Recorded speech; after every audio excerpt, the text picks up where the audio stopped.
Good morning, students. Fifth class, it's your computer summer pack. First of all, mention the date here. Page number 3. Question number 1 is given below a list of software and hardware devices.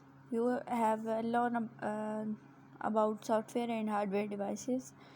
You are required to write their functionalities in the given spaces. अब ये आपको devices के name बताए हुए हैं, आपने बताना है कि ये सॉफ्टवेयर डिवाइस है या हार्डवेयर डिवाइस है, ठीक है। फिर उनके आपने फंक्शंस बताने हैं।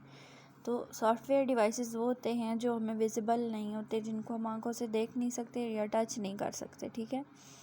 टच नहीं कर सकते उनको कहते हैं हम सॉफ्टवेयर डिवाइसेस, जो कंप्यूटर के सॉफ्टवेयर के अंदर यूज़ होते हैं। और जिनको हम टच कर सकते हैं, जिनको हम देख सकते हैं, जो हमें नज़र आ रहे होते हैं, कंप्यूटर से बाहर जो अटैच्ड होते हैं, उनको हम कहते हैं हार्डवेयर डिवाइसेस। तो MS वर्ड एक सॉफ्टवेयर डिवाइस है, पेंट भी सॉफ्टवेयर डिवाइस है, MS पावर पॉइंट भी सॉफ्टवेयर डिवाइस है, MS एक्सेल भी सॉफ्टवेयर है, MS विंडोज़ भी सॉफ्टवेयर डिवाइस है। अब MS वर्ड का क्या फंक्शन है कि ये क्या करता है, हमें डॉक्यूमेंट्स वगैरह बनाने में हेल्प करता है। अब MS पेंट जो है उसका क्या है कि ये पिक्चर्स को एडिट करने के लिए या फिर पिक्चर बनाने के लिए यूज़ होता है। पावर पॉइंट का क्या फंक्शन है कि ये प्रेजेंटेशन बनाने के लिए यूज़ होता है। MS एक्सेल जो है वो हमारे पास डाटा कैलकुलेट करने के लिए और ऑर्गेनाइज़ करने के लिए या फिर फॉर्मेट बनाने के लिए यूज़ होता है। MS विंडोज़ जो है ये क्या है, ये मैनेज करती हैं या ऑर्गेनाइज़ करती हैं कंप्यूटर के रिसोर्सेज को। जैसे रिसोर्सेज में क्या आ जाता है, CPU आ जाता है, रैम आ जाता है और हार्ड डिस्क वगैरह आ जाते हैं। उसके बाद है printer. Printer is a hardware device. ये किस लिए यूज़ होता है, हमारे किसी भी डाटा को हम फ्लैट लाने के लिए, फ्लैट मीडिया पर, पेपर वगैरह पर लाने के लिए, प्रिंट मीडिया लाने के लिए हम प्रिंटर को यूज़ करते हैं। स्कैनर क्या है, स्कैनर भी हार्डवेयर डिवाइस है। ये भी डिजिटल करने के लिए, फ़िज़िकल डॉक्यूमेंट को डिजिटाइज़ करने के लिए या फिज़िकल इमेजेस को डिजिटाइज़ करने के लिए यूज़ होता है, ठीक है। स्पीकर्स क्या हैं, ये भी हार्डवेयर डिवाइस हैं। ये किसी भी ऑडियो को इनेबल करता है कि कोई भी लिसनर उसको लिसन कर सके, किसी भी साउंड को as an outcome. Digital camera है, डिजिटल कैमरा भी हार्डवेयर डिवाइस है। ये किस लिए यूज़ होता है, वीडियो और ऑडियो डाटा को कैप्चर करने के लिए या उसकी ट्रांसमिट उसको करने के लिए, किस चीज़ में, रियल टाइम में, ठीक है, इंटरनेट पे। वेबकैम किस लिए यूज़ होता है, ये भी हार्डवेयर डिवाइस है। ये भी वीडियो और ऑडियो कैप्चर करने के लिए यूज़ होता है। स्क्रैच क्या है, स्क्रैच सॉफ्टवेयर डिवाइस है। ये एक प्रोग्रामिंग लैंग्वेज होती है, ये यूज़ की जाती है, स्टूडेंट्स वगैरह इसको यूज़ करते हैं स्टोरीज़ और गेम्स और एनिमेशंस में इंटरेक्शन के लिए। उसके बाद आ जाए नेक्स्ट पेज पे, पेज नंबर 4। सबसे पहले इधर राइट कॉर्नर में डेट राइट करनी है।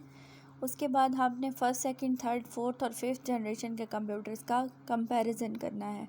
अब हमने पढ़ा था कि हम फर्स्ट में वैक्यूम ट्यूब्स यूज़ करते हैं, सेकंड में उसकी जगह ट्रांजिस्टर ने ले ली थी, थर्ड में इंटीग्रेटेड सर्किट, फिर माइक्रो प्रोसेसर्स आ गए थे और फिर यहाँ पे ultra large scale integration technologies आ गई थी।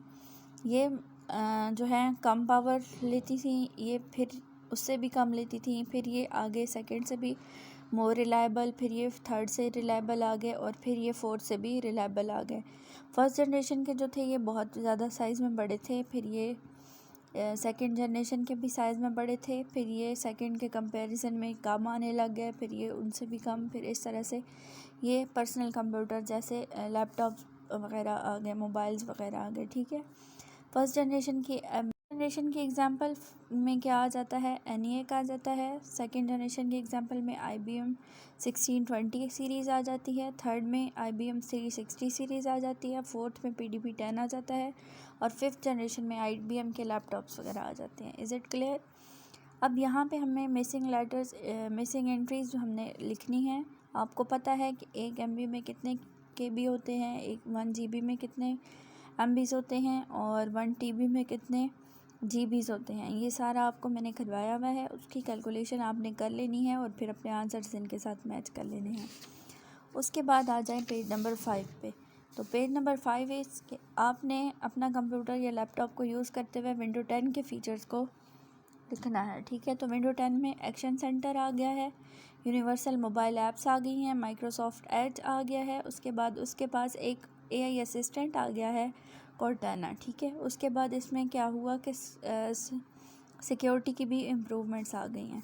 उसके बाद यहाँ पे है कि फिल इन द ब्लैंक्स हैं। तो स्मॉलेस्ट यूनिट ऑफ मेमोरी हमने पढ़ा था बिट है। पेन ड्राइव जो है वो स्टोरेज डिवाइस है। सीडी में कितने एमबी डाटा स्टोर होता है? 700। RAM is short term memory. External memory कौन सी है? सीडी ड्राइव है। और सीडी का डायमीटर जो है वो 12.0 होता है। उसके बाद जी आ जाए पेज नंबर 6 पे। सबसे पहले आपने top of the right corner पे डेट राइट करनी है। उसके बाद ट्रू फॉल्स हैं और जो फॉल्स स्टेटमेंट्स हैं उनको आपने ट्रू करके राइट भी करना है, ठीक है। तो memory in RAM is permanent, ये ट्रू है। रोम की मेमोरी भी ट्रू है। Internal memory is also called primary memory, yes. A DVD has more storage capacity then a CD। CD में 700 MBs होती हैं और DVD में GBs में स्टोरेज होती है। Blaise Pascal is known as the father of नो। ब्लेज पास्कल ने तो कैलकुलेटर जो है था वो किया था डिस्कवर। चार्ल्स बेबेज ने उसको कहते हैं फादर ऑफ कंप्यूटर। उसके बाद है generation in computer mean change in technology use in computer, yes. ये हमने पढ़ा था कि जनरेशन इन कंप्यूटर जो है वो ऐसा ऐसा वक्त के साथ साथ टेक्नोलॉजीज़ को चेंज किया गया था कंप्यूटर के अंदर, तो ये ट्रू है। There are 6 generation, yes. अभी हमने 5th पढ़ी है, लेकिन जब एक और अपकमिंग जनरेशन आ रही है वो 6th जनरेशन कंप्यूटर है और अब वो लॉन्च हो चुकी है। AI वगैरह या ये जो रोबोटिक्स वगैरह आ रही हैं ये सारी अब 6th जनरेशन कंप्यूटर में है। Thank you.